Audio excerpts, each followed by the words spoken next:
ఏంటి, social media వాళ్ళు చేయాల్సింది ఏంటి, సెక్రటరీలు, ఆర్గనైజింగ్ సెక్రటరీలు, ప్రధాన కార్యదర్శులు, అధ్యక్షులు చేయాల్సింది క్లియర్గా చెప్తాం. ఇక్కడ దాదాపు 17% మంది రిపీట్ అయిన వాళ్ళు ఉన్నారు. వాళ్ళకు మనవి గతంలాగా ఉండదు. ఇది చాలా పవిత్రమైన బాధ్యత. మనందరం కలిసికట్టుగా ముందరికి వెళ్ళాలి. ప్రతిరోజు కష్టపడే నేను అనట్లేదు, ప్రతి క్షణం మీరు పార్టీకి పనిచేయాలి నేను అనట్లేదు. కానీ ఇచ్చిన కార్యక్రమం తూచా తప్పకుండా చేయాలని ఈ సభాముఖంగా నేను మిమ్మల్ని అందరూ కోరుకుంటూ, ఇప్పటికీ నేను చాలా సమయం తీసుకున్న 11:00 ట్రైనింగ్ మొదలవ్వాలి.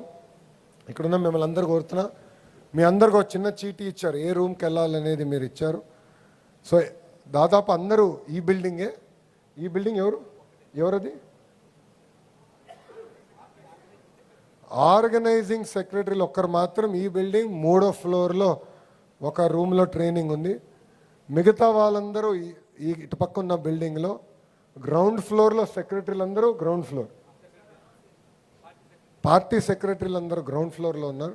మిగతా వివరాలన్నీ చిరంజీవి గారు అనౌన్స్ చేస్తారు.